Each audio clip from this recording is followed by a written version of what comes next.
Alors bonjour, aujourd'hui une petite vidéo sur l'arithmétique modulaire. Alors nous on connaît les entiers relatifs, donc les voilà, là je me suis mis des petits pions, donc 0, 1, 2, 3, 4, 5, 6, etc. etc. jusqu'à plus l'infini, moins 1, moins 2, moins 3, moins 4, moins 5, moins 6, etc. etc. jusqu'à moins l'infini. Donc ça, c'est l'ensemble des entiers relatifs qu'on note Z et qu'on a l'habitude de voir représenter comme ça, là où ils sont rangés dans l'ordre. Alors, l'arithmétique modulaire, donc là, on va travailler modulo 5. Alors, modulo 5, ça veut dire que je vais ranger ces nombres, plutôt que de les ranger dans l'ordre comme ils sont là, je vais les ranger de manière circulaire dans 5 cases. Modulo 5, 5 cases, modulo 7, 7 cases, etc. etc. Donc je vais commencer par ranger donc 0, que je vais mettre là, et ensuite je vais compter en tournant. 0, 1, 2, 3, 4, et j'arrive sur mon premier problème, puisque là je me retrouve avec la pièce 5 dans les mains, sauf que j'ai plus d'emplacement libre. Mais c'est pas grave, puisque j'ai dit que je comptais en tournant, donc naturellement, après 4, 5, je vais venir le remettre là. Et puis bah, du coup, après 6, 7, 8, 9, 10, 11, 12, etc. Donc 10, 11, 12, 13, 14, 15, 16. Bon bah ça, là, j'ai mis les nombres positifs. Donc j'ai tourné comme ça et j'ai installé tous les nombres positifs que j'avais. Bien entendu, ça ne s'arrête pas à 16, 17, 18, 19, 20, etc. etc. Donc là, jusqu'à plus l'infini. Donc déjà là, j'ai une infinité de nombres positifs qui sont répartis sur 5 emplacements. Alors si maintenant, je veux placer les nombres négatifs. Alors je regarde, donc ma position, donc 0 c'est là. Comme c'était positif, j'avançais sur mon cercle, et bien maintenant, négatif, je vais reculer sur mon cercle. Donc à partir de 0, ben, je vais venir mettre moins 1, moins 2, moins 3, moins 4, moins 5, etc. etc. etc. Donc là, j'en ai mis quelques-uns. Moins 8, moins 9, je vais aller un peu plus vite, moins 10, moins 11, moins 12, moins 13, hop, moins 16, moins 17, moins 18, etc. etc. Donc une fois que tout ça s'est installé, ben, vous voyez qu'en fait je viens de ranger mon infinité de nombres entiers relatifs dans les 5 positions. Je les ai rangés de manière circulaire. Alors si jamais je regarde un petit peu dans chacun de ces paquets, qu'est-ce que j'ai? Par exemple, je prends dans ce paquet-là, ben, j'ai 1, 6, 11, 16, moins 4, moins 9. Dans ce paquet-là, ben, naturellement, j'ai 0, 5, 10. Ah tiens, c'est rigolo. On se rend compte qu'ici, j'ai tous les multiples de 5. Mais en fait, c'est assez logique, puisque comme il y a 5 positions sur le cercle, et ben, du coup, toutes les 5 unités, je retombe sur la même position. Bon, c'est bien joli tout ça, mais en fait, on n'a pas vraiment encore simplifié notre problème, parce que on a toujours une infinité de nombres. Okay. Sauf que ce que je vais faire, c'est que maintenant, plutôt que de considérer une infinité de nombres, je vais me considérer chaque paquet.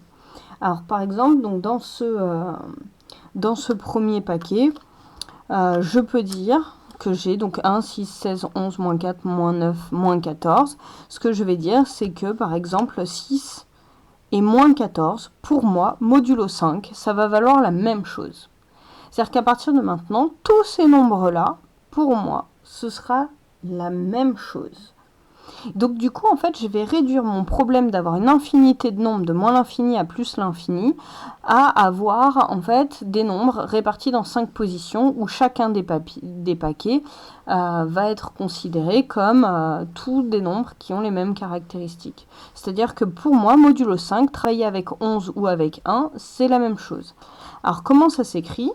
Alors on ne peut pas dire qu'ils sont égaux, parce que ça, ce serait pas vrai, puis le égal a vraiment un sens particulier, mais par exemple, si je prends 11 et moins 9, eh bien je vais écrire que 11 est congru à moins 9 modulo 5. C'est pas tout à fait une égalité, c'est ce qu'on appelle une relation d'équivalence. Alors on verra en classe que ça a toutes les caractéristiques en fait d'une relation d'équivalence.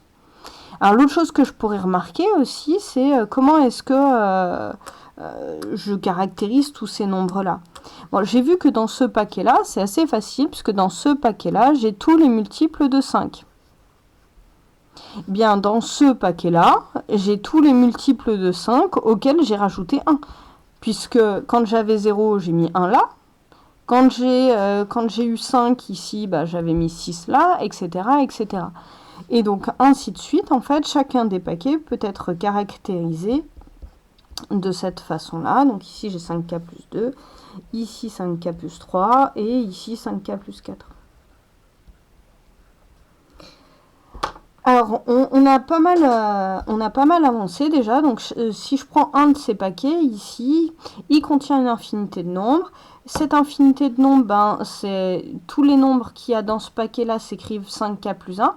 Ou autrement dit, dans la division de chacun de ces nombres par 5, la division euclidienne par 5, il restera toujours 1. Et comme tous ces nombres font partie du même paquet, j'ai défini une équivalence. C'est pas une égalité, mais presque. C'est-à-dire que pour moi, 11 et moins 9 sont égaux, si vous voulez, dans le monde de 5. C'est ce que ça veut dire.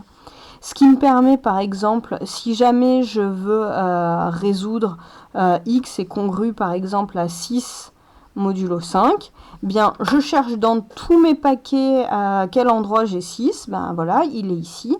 Ben, x est congru à 6 modulo 5. Ben, en fait, ça va être n'importe quel nombre qui est dans ce paquet-là va être un x possible. C'est-à-dire que l'infinité de nombres, mais seulement l'infinité qui se trouve dans ce paquet-là me permet, enfin, est solution, si vous voulez, à cette équation-là. Donc ça, c'est assez important.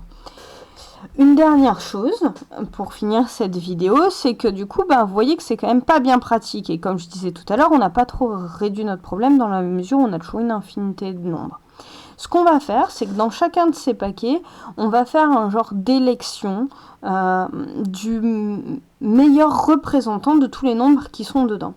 Si j'étale par exemple ce paquet-là, puisqu'on ne l'a pas encore vu, donc là, moins 16, moins 11, moins 6, moins 1, 14, 9 et 4 sont dans le même paquet, c'est-à-dire qu'ils sont, on dit qu'ils sont congrus modulo 5. Donc pour moi, 9, moins 1 ou 4 dans le monde modulo 5, c'est la même chose.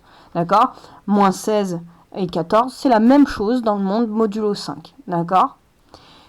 Donc du coup, parmi ceux-là, je vais élire un représentant. Alors là, je vais essayer de choisir astucieusement un nombre qui va être un peu plus simple que les autres.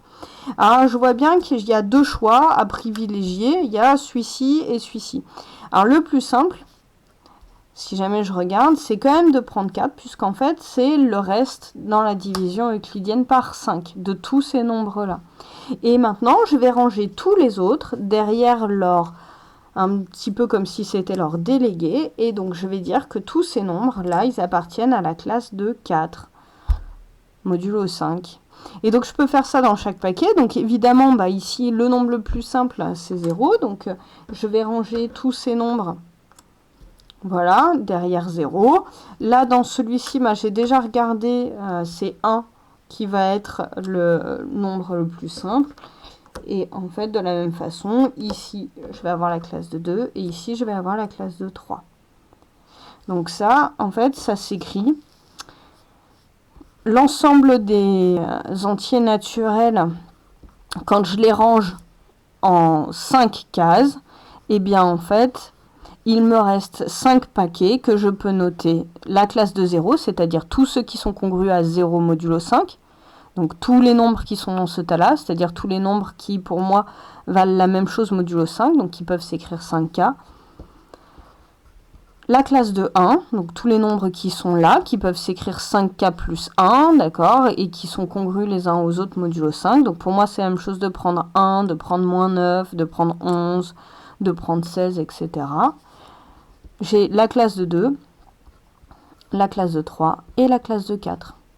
Donc forcément, modulo 5, 5 classes. Voilà, c'est tout pour